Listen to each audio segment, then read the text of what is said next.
అడవి రాముడు super success అయిన తర్వాత ఎమ్మటే సింహబలుడు అది బాగా డిసప్పాయింట్ చేసింది. అరే ఏంది ఫస్ట్ సినిమా అంత పెద్ద హిట్ ఇచ్చాము, ఇది డిసప్పాయింట్ చేసింది. మరి పెద్ద ఆయన ఏమన్నారు అప్పుడు? మీ మీ మధ్య ఎలాంటి డిస్కషన్ జరిగింది అసలు? అదొకటి, తిరుగులేని మనిషి ఒకటి, అటువంటివి కొన్ని. ది గ్రేట్నెస్ ఆఫ్ రామారావు ఒక్కడే కాదు, అందరూ కృష్ణ కానీ, సోమన్ బాబు కానీ, కృష్ణరాజు కానీ, చిరంజీవి గారు కానీ, నాగార్జున కానీ, పనిచేసిన వాళ్ళందరూ ఎవ్వరూ పర్టికులర్గా రామారావు ఆయన తలుచుకుంటే ఫెయిల్యూర్ తీసాడు, ఇంకోటి పెట్టుకున్నాను. ఆయనలో గొప్పతనం ఏంటంటే ఇట్స్ ఆల్ రైట్ బ్రదర్, జయంతి తీయకూడదు నేర్చుకున్నాం, నెక్స్ట్ మంచి సబ్జెక్ట్ ప్లాన్ చేసుకోండి, అట్లా ఆయన. కానీ ఒకటి గ్రేట్ సార్, రామారావు గారి సినిమాలు ఫ్లాప్ అయినా కొన్నవాళ్ళు ఎవరు దాదాపుగా ఎవరు నష్టపోరు. ఎందుకంటే ఆయన ఆ ఓపెనింగ్స్ కానీ ఆ కలెక్షన్స్ కానీ వచ్చి మిగతా వాళ్ళతో పోల్చుకుంటే అది కాదనలేని సత్యం కదా మనం. అది కాకపోతే సక్సెస్ లేదన్న ఒక ఫీలింగ్ ఉంటుంది. ఇంకొక తృప్తి ఏంటంటే ఆయన ఆఖరి సినిమా కూడా నేనే చేయడం. అవును, నన్ను చాలా అందులో ఎప్పుడు ఏ ఫంక్షన్లో చెప్పినా కూడా రామారావు మళ్ళీ నేను ఇట్లా ఉన్నానంటాను. మళ్ళీ ప్రొడ్యూసర్స్ వాళ్ళు లేకపోతే లేదు. తర్వాత బాలకృష్ణ కానీ అందరూ అంటే ఆ రోజుల్లో రామారావు ఫ్యామిలీ, నాగేశ్వరరావు ఫ్యామిలీ, మా నాన్నగారు ప్రకాశ్రావు ఫ్యామిలీ, తెలుగులో ఎల్వి ప్రసాద్ గారి ఫ్యామిలీ, వీళ్ళే కనుక ఫ్యామిలీ కలెక్షన్స్ కూడా లేడీస్ కలవటం, అట్లా ఒక ఫ్యామిలీ లాగా ఉండేది. అసలు పిక్చర్ ఫెయిల్ అయితే అసలు లేకపోతే బాలకృష్ణతో సొంత బ్యానరు మా అన్నయ్య అపూర్వ సోదరు కృష్ణమోహన్ రావు మొత్తం నాకు ఫుల్ న్యాయంగా అయితే నాకు కృష్ణమోహన్ రావు, అతనికి రాఘవేంద్రం పెట్టాల్సింది. అంత సాత్వికుడు. వాళ్ళ పిల్లలు ఏమన్నా అడిగినా కూడా నాకేం తెలియదు బాబాయ్ అని అడగండి. అలా స్టార్ట్ అయ్యి ఆర్కే రాజ్ కపూర్ ఇన్ఫ్లుయెన్స్తో రాఘవేంద్రరావు, కృష్ణమోహన్ రావు అనే ఉద్దేశంతో పెట్టి బాలకృష్ణతో చెప్పాను, నాన్నగారు దీంతో ఇదైంది, ఫస్ట్ బ్యానర్ నువ్వే చేయాలంటే అలాగే డైరెక్ట్ గారని చెప్పి గురువు గారు అని చెప్పి ప్రపంచం ఇప్పటికీ బాగా సరదాగా ఉంటాడు. కాకపోతే ఏంటంటే అపూర్వ సోదరులుగా కొంచెం సాటిస్ఫాక్షన్ ఇచ్చింది. 100 రోజులు మెల్లిగా నడిచి అందరూ బ్రదర్స్తోనే షీల్డ్స్ ఇప్పించాను. వెంకట్టు, నాగార్జున, కృష్ణరాజు, సూర్యరాజు, కృష్ణ, అచ్చారావు, వీళ్ళందరూ అప్పుడు 100 days ఫంక్షన్స్ ఇప్పుడు లేవు కదా. ఫస్ట్ డే, సెకండ్ డేనే సక్సెస్ మీట్, ఫస్ట్ డే ఈవినింగే సక్సెస్ మీట్ పెట్టేస్తున్నారు. అంటే అప్పట్లో ఎంత పెద్ద స్టార్లు అయినా ఫెయిల్యూర్ వచ్చినా కూడా ఇంకా నెక్స్ట్ ఇంకా మంచి హిట్ ఇద్దామనే ఒక స్పోర్టివ్నెస్ ఉండేది, ఆ కసి ఉండేది. అది ఇప్పుడు కొరవడింది దేనికంటారు? అంటే అప్పట్లో ఇప్పుడు అంటే 2 ఏళ్లకు ఒక సినిమా, పెద్ద సినిమాలు బాహుబలి వచ్చిన తర్వాత మరీ ఎక్కువైంది. ఇదే సిచ్యువేషన్ అడవి రాముడప్పుడు కూడా వచ్చింది. ఫస్ట్ టైము 4 కోట్లు వసూలు చేసిన చిత్రం అడవి రాముడు. ఫస్ట్ టైము ఆపరేటర్స్ 1 వీక్ ఇంటికి వెళ్ళకుండా అంటే జనం తర్వాత జనం వస్తున్నారు. సో అటువంటిది వచ్చిన తర్వాత, అలాగే బాహుబలి వచ్చిన తర్వాత అప్పుడు 4 కోట్లు కలెక్ట్ చేయడం అంటే వండర్ అన్నమాట. అప్పుడు మామూలుగా నాకు ఇవన్నీ లెక్కలు వేసుకోను నేను, మన కమ్యూని లెక్కలు చెప్తూ ఉంటాను అన్నమాట. అప్పుడు ఇప్పుడు రేట్లతో అయితే 5,000 కోట్లు అవుతుంది. అట్లా పోల్చుకోకూడదుగా. టెక్నాలజీ పెరుగుతుంది, కొత్తగా వచ్చే కుర్రాళ్ళందరూ చాలా కొత్తగా తీస్తున్నారు. నేను ఎందుకు నాన్ కాంట్రవర్షియల్గా ఉంటానంటే, ఏదైనా సినిమా చూస్తే నచ్చిందంటే వెంటనే డైరెక్టర్ ఫోన్ చేస్తాను, ప్రొడ్యూసర్ సార్ వాళ్ళ థ్యాంక్స్ నేనే వచ్చి మాట్లాడతాను. అట్లా డైరెక్టర్స్ అందరూ, ఈ జనరేషన్ డైరెక్టర్స్ అందరూ కూడా నాతో చాలా క్లోజ్గా ఉంటారు. And they will be asking అసలు మీలాగా అన్ని సినిమాలు మేము చేస్తామో లేదో, ఎట్లా అంటే మీరు చేసేవారు. ఇప్పుడు లెక్కలు చెప్పారు సార్, ఇప్పుడు ఆ కలెక్షన్ లెక్కేస్తే ఎన్ని వేల కోట్లు అయ్యిద్దని. కానీ నిజానికి అడిరాముడు సక్సెస్లో మీరు చిన్న సినిమాలు, అద్భుతమైన సినిమాలు చేశారు. జ్యోతి కానీ, కల్పన కానీ, అమరదీపం కానీ. ఈ అడవిరాముడు మాన్యాలా ఎన్ని కొట్టుకుపోయినాయి అనుకోవచ్చా? చిన్న సినిమా అయినా కూడా రికార్డ్ కలెక్షన్స్ ఎందుకు రావు, ఇంకా డిస్ట్రిబ్యూషన్ సిస్టమ్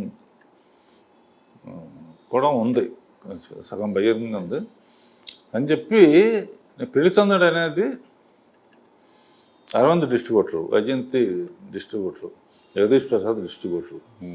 నేనేమన్నా అంటే 20 లక్షలు నాకు రెమ్యూనరేషన్ ఇవ్వద్దు, నెలకి ఏదో ఖర్చులకు ఇవ్వండి. ఇప్పుడు రాజమౌళి చేసేటట్టు షేర్ అని. అప్పుడు ఏంటంటే ఈ డ్యాన్స్ మంచి స్టెప్పులు ఉన్నా కూడా ఎక్కువ డ్యాన్సర్స్ ఉంటున్నారు, మెయిన్ ఆర్టిస్ట్ కనపట్టలేదు. అసలు ఇద్దరు లవ్ చేసుకోవడానికి అసలు ఫ్రీడమ్ లేకుండా మొత్తం చుట్టూ వచ్చేస్తున్నారు. గ్రూప్ డాన్సర్స్ లేకుండా, స్టెప్పులు లేకుండా చేయాలని నేను పెళ్లిసందడిలో 9 పాటలకి కోరియోగ్రఫీ కానీ చేస్తే, నేను డ్యాన్స్ లేకుండా చేసినందుకు కోరియోగ్రఫీ అవార్డు వచ్చింది. అది అసోసియేషన్కి ఇచ్చాను. అన్ని ట్రాన్స్ఫర్ సంవత్సరం ఆడింది. ఈ గరానమ్మగుడు అప్పటికి రికార్డు, గరానమ్మగుడు రికార్డ్స్. అలా చిన్న సినిమా అప్పుడు ఏంటంటే పోటీ, అరవిందో డిస్ట్రిబ్యూటర్, నేను ఇంకా చూపించాలి, వైజయంతి ఇంకా చూపించాలి. అండ్ కామెడీగా చెప్పుకోవాలంటే మన బిఏ రాజు పాపం చనిపోయాడు, కానీ సూపర్ హిట్ మ్యాగజైన్ పెట్టినప్పుడు, సార్ ఈ సినిమాకి మీ ముగ్గురే హీరోలు, నన్ను అరవిందను దత్తుని, జగదీష్ డిస్ట్రిబ్యూషన్లో ఉండేవాడు కూడా విజయవాడలో ఉండేవాడు. మీ కవర్ పే చేస్తా ఉంటే నా మాట వినవయ్యా వద్దాను, నా మాట ప్రొడ్యూస్ ఆర్టిస్టులు అయితే పండించుకుంటారు, లేదండి అసలు నిజమైన హీరోలు మీరే అంటే అందరూ పౌడర్ వేసుకొని అప్పటికి 1,00,000 ఎంతో ఉండేదో ఏదో సర్క్యులేషన్. నా కవర్ పేజ్ పడగానే 10,000 డ్రాప్ అయింది. ఎందుకంటే స్టార్డమ్ మనం ఇప్పుడు మమ్మల్ని మనం గుర్తిస్తారో పేరు ఉంటుంది తప్ప, స్టార్డమ్ ఆర్టిస్ట్ బొమ్మ పెట్టుకుంటే ఆడమ్మ బొమ్మ కానీ హీరో బొమ్మ కానీ పెట్టుకుంటే బాగుంటుంది. కానీ అరే ఎన్ని అనుకున్నా ముందు కాన్ఫిడెన్స్ అండి. ఇప్పుడు మీ అంతటి మీరు నాకు ఓన్లీ మంత్లీ ఎంత ఇవ్వండి, షేరింగ్ బేస్ అన్నారు. ఇప్పుడు రాజమౌళి గారు అదే బేస్లో వెళ్తున్నారు. అసలు ఇప్పుడు ఉన్న ఇండస్ట్రీ ఉన్న స్లంప్కి స్టార్ హీరోలు ఆ బేసిస్ మీద చేస్తే అటు కాస్ట్ ఆఫ్ ప్రొడక్షన్ తగ్గిద్ది, నిర్మాతకి బడ్జెట్ తగ్గిద్ది, సినిమాల డెఫినెట్గా సినిమా అనేది బాగుపడుద్ది కదా. అసలు ఆ వైపుగా ఎవరు ఎందుకు ప్రయత్నం చేయట్లేదు? నేను అందుకనే ఎన్నిసార్లు డైరెక్టర్స్ అసోసియేషన్కి, ప్రొడ్యూసర్ కౌన్సిల్కి, ఛాంబర్కి ఉండమంటే నేను ఎప్పుడూ ఉండనంటాను. ఎవరు ఆలోచన వాళ్ళది. And this is the only field. నీకు తెలుసో లేదో, ఒక ఐఏఎస్ ఆఫీసర్ అవ్వాలంటే ఐఏఎస్ చదవాలి, పోలీస్ ఆఫీసర్ అయితే చదవాలి, ఐటీ అంటే చదవాలి, ఏది కావాలన్నా కూడా చదవాలి. సినిమా ఫీల్డ్ ఒకటే దానికి ఏమి డిగ్రీ అవసరం లేదు. నీ దగ్గర డబ్బు ఉంటే నువ్వే హీరోగా ఉండి నువ్వే ప్రొడ్యూస్ చేసి నువ్వే డైరెక్ట్ చేసుకోవచ్చు. సో ఎక్కువ అలాగే వస్తాయి. కాలక్రమేణా కొత్త ప్రొడ్యూసర్స్ కూడా అవకాశం వచ్చి టూ మెనీ ఫిల్మ్స్ అయ్యి కొంచెం బాగా డబ్బున్న వాళ్ళు 4-5 కలిసి పెద్ద సినిమాలు తీసి, అంటే ఒక విధంగా అంటే బాహుబలి రిలీజ్ అయినప్పుడు అనుకున్నాను నేను, ఇది ఒక విధంగా మంచికి, ఒక విధంగా అన్నీ అట్లా అవగా నవ్వదు కదా. అవును, ఇంత ఖర్చు పెడితే వస్తుందని లెక్క కాదు, అందులో కంటెంట్ మెయిన్ కదా. అంటే పులిని చూసి నక్క వాత పెట్టినట్టు అయిపోతుంది ఇప్పుడు. అంటే అందుకనే దాని మీద నేను ఎప్పుడు కామెంట్ చేయను, చేసి కూడా. ఎందుకంటే ఎవరి లెక్కలు వాళ్ళేమ్మా, కొన్ని ఏమో ప్రూవ్ అయినాయి.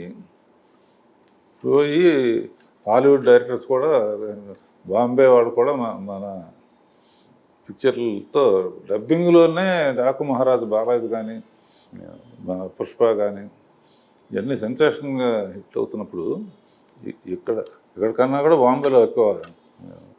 సో ఎవల్యూషన్ వచ్చిన తర్వాత మనం యాక్సెప్ట్ చేస్తాం. మీరు అన్నది కరెక్టే సార్. మీ టైంలో మీరు అన్ని వరుస హిట్లు ఇచ్చిన, అటు దాసరి గారు వరుస హిట్లు ఇచ్చిన, కొత్త సినిమా చేసేటప్పుడు ప్రొడ్యూసర్ని కూర్చోబెట్టి కథ చెప్పేవాళ్ళు, బడ్జెట్ వేసేవాళ్ళు, అన్నీ ఒక పద్ధతి ప్రకారం వెళ్ళేవి కదా. ఇప్పుడు ఎంతమంది ప్రొడ్యూసర్లకి ఏ డైరెక్టర్ కథ చెప్తున్నాడు, ఎంతమందికి అసలు తమ సినిమాకి బడ్జెట్ ఎంత అయింది అనేది ఎంతమంది నిర్మాతలకు తెలుస్తుంది?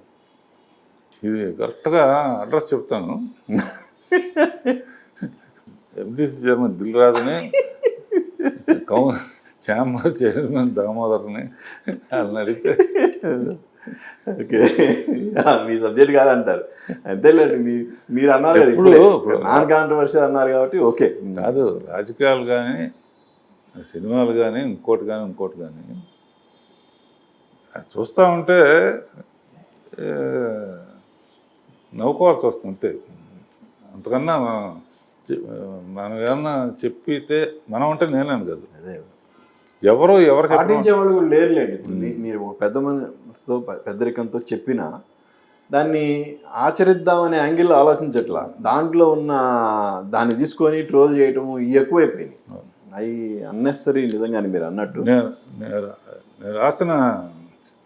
రాసుకున్న సినిమాకి రాసుకున్న ప్రేమలేఖలో మెయిన్గా it is high time that social మీడియాని కంట్రోల్ చేసే ఇది రావాలి. అయితే ఎంత రాంగ్ న్యూస్లు రాస్తున్నారంటే, తమ్మనేలో ఒకటి ఉంటుంది, మ్యాటర్ ఏముండదు అందరూ. ఒక దాంట్లోనేమో రాఘవేంద్రరావు చిరంజీవి గొప్ప అన్నాడని పెట్టారు, అంత కింద వేరే ఉంది. ఒక దాంట్లో ఇదే మళ్ళీ రాఘవేంద్రరావు అసలు బాలకృష్ణ కన్నా మంచివాడు ఇంకోటి లేడు అన్నాను. కింద మ్యాటర్లో అది ఉండదు.